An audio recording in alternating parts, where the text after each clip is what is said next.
आज से 7-8 साल पहले देश में इथेनॉल की चर्चा बहुत कम, रेयरली कभी होती थी। कोई उसका जिक्र ही नहीं करता था, और अगर जिक्र कर भी दिया तो जैसे एक रूटीन कोई बात होती है ऐसा ही हो जाता था। लेकिन अब इथेनॉल 21वीं सदी के भारत की बड़ी प्राथमिकताओं से जुड़ गया है। इथेनॉल पर फोकस से पर्यावरण के साथ ही एक बेहतर प्रभाव किसानों के जीवन पर भी पड़ रहा है। आज हमने पेट्रोल में 20% इथेनॉल ब्लेंडिंग के लक्ष्य को 2025 तक पूरा करने का संकल्प किया है। पहले जब लक्ष्य सोचा था तो ये सोचा था कि ये 2030 तक हम करेंगे, लेकिन पिछले कुछ दिनों में जिस प्रकार से सफलताएं मिली हैं, जन सामान्य का सहयोग मिला है, लोगों में जागरूकता आई है और हर कोई इसके महत्व को समझने लगा है, और इसके कारण अब हमने 2030 में जो करना चाहते थे उसको 5 साल कम करके 2025 तक करने का निर्णय किया है।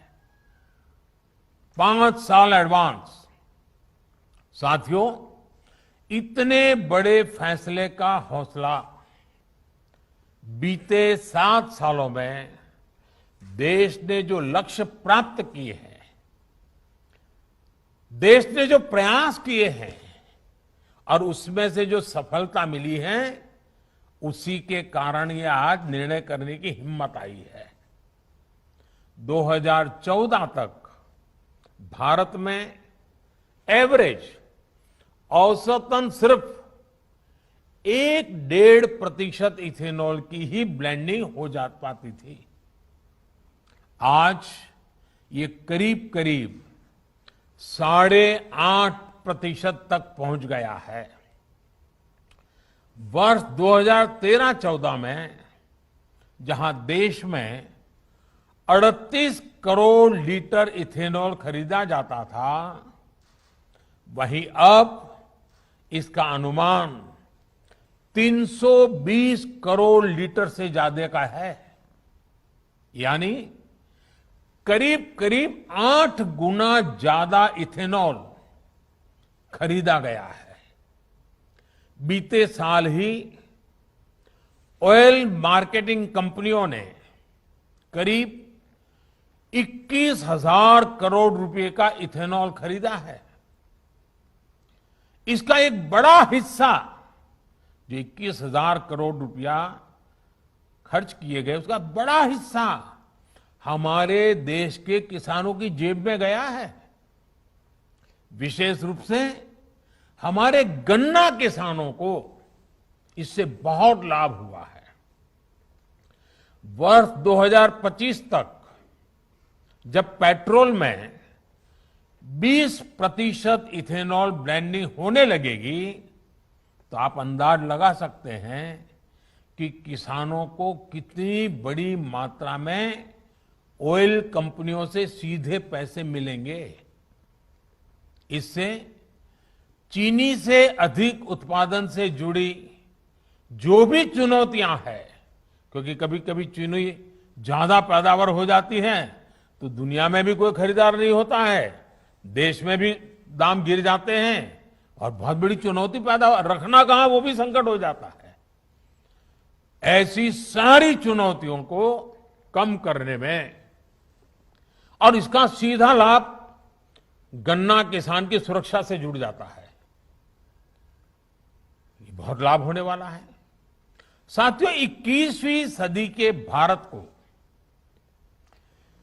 21वीं सदी की आधुनिक सोच, आधुनिक नीतियों से ही ऊर्जा मिलेगी। इसी सोच के साथ हमारी सरकार हर क्षेत्र में निरंतर नीतिगत निर्णय ले रही है। देश में आज इथेनॉल के उत्पादन और खरीद के लिए जरूरी इंफ्रास्ट्रक्चर के निर्माण पर बहुत जोर दिया जा रहा है। अभी तक इथेनॉल बनाने वाली ज्यादातर इकाइयां और ज्यादातर 4-5 उन राज्यों में ही थी जहां चीनी का उत्पादन ज्यादा होता है। इसका विस्तार पूरे देश में करने के लिए जो सड़ा हुआ अनाज होता है, निकम्मा हुआ अनाज होता है, उसका उपयोग करते हुए फूड ग्रेन बेस्ड डिस्टिलरीज की भी स्थापना की जा रही है। एग्रीकल्चर वेस्ट से इथेनॉल बनाने के लिए भी देश में आधुनिक टेक्नोलॉजी आधारित प्लांट भी लगाए जा रहे हैं। साथियों, जलवायु परिवर्तन के खतरे से निपटने के लिए जो वैश्विक प्रयास चल रहे हैं, उनमें भारत एक आशा की किरण बनकर के उभरा है। एक विश्वस्त मानव जात के कल्याण के लिए एक विश्वस्त साथी के रूप में आज भारत ने अपनी पहचान बनाई है। जो दुनिया कभी भारत को एक चुनौती के रूप में देखती थी, क्लाइमेट चेंज, भारत की इतनी बड़ी आबादी, लोगों को लगता है संकट यहीं से आएगा, आज स्थिति बदल गई। आज हमारा देश क्लाइमेट जस्टिस का अगुवा बनकर उभर रहा है। एक विकराल संकट के विरुद्ध बड़ी ताकत बन रहा है। वन सन, वन वर्ल्ड, वन ग्रिड, एक सूरज, एक सृष्टि और एक ग्रिड की व्यवस्था की विजन को साकार करने वाला इंटरनेशनल सोलर अलायंस, उसका निर्माण हो या फिर coalition for disaster resilient infrastructure की पहल हो, भारत एक बड़े वैश्विक विजन के साथ आगे बढ़ रहा है। क्लाइमेट चेंज परफॉर्मेंस इंडेक्स में भारत दुनिया के टॉप 10 कंट्रीज में, दुनिया के प्रमुख 10 देशों में आज उसने अपनी जगह बना ली है। साथियों, क्लाइमेट चेंज की वजह से जो चुनौतियां सामने आ रही हैं, भारत उसके प्रति जागरूक भी है और सक्रियता से काम भी कर रहा है। हम एक तरफ ग्लोबल साउथ में एनर्जी जस्टिस के प्रति संवेदनशीलता और ग्लोबल नॉर्थ के उत्तरदायित्वों के हिमायती हैं, तो दूसरी तरफ अपनी भूमिका का निर्वहन भी पूरी गंभीरता से कर रहे हैं। भारत ने एनर्जी ट्रांजिशन का एक ऐसा मार्ग चुना है जिसमें हमारी नीतियां और निर्णयों में हार्ड और सॉफ्ट कंपोनेंट्स को, दोनों को बराबर महत्व है।